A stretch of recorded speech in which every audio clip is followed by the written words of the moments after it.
પ્રાર્થના સંદેશ ન્યૂઝમાં આપનું સ્વાગત છે। પોરબંદરના કોસ્ટગાર્ડ એરપોર્ટ પર હેલિકોપ્ટર ક્રેશ થયાની ઘટના સામે આવી છે। કોસ્ટગાર્ડના એર એન્કલેવ પર ALH ધ્રુવ હેલિકોપ્ટર ક્રેશ થતા 3 લોકોના મોત થયા છે, જેમાં 2 પાયલટ અને 1 અન્ય વ્યક્તિનો સમાવેશ થાય છે। પોરબંદરના કોસ્ટગાર્ડ એર સ્ટ્રીપ પર આજે 12:30 વાગ્યાના સુમારે લેન્ડિંગ કરતા સમયે હેલિકોપ્ટર ક્રેશ થતા જ જોરદાર વિસ્ફોટ થયો હતો અને આગ ભભૂકી ઉઠી હતી, જેને લઈ તાત્કાલિક ધોરણે આગ બુઝાવવાની કામગીરી હાથ ધરવામાં આવી હતી। જવાનોના મૃતદેહોના ભાવસીજી સિવિલ હોસ્પિટલ ખાતે ખસેડવામાં આવ્યા। ઘટનાને પગલે સુરક્ષા એજન્સીમાં હડકંપ મચી ગઈ છે।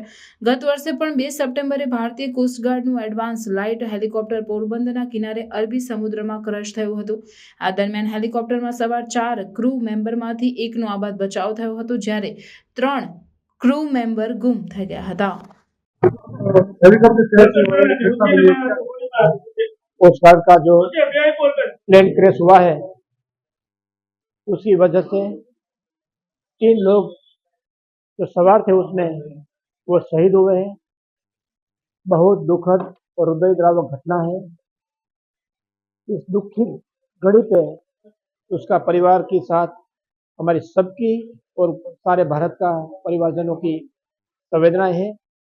परम कृपा परमात्मा ये उसके परिवार पर जो आफत आई हुई है, अणधारी आफत हुई हुई है, वो सहन करने की शक्ति पर प्रदान करें।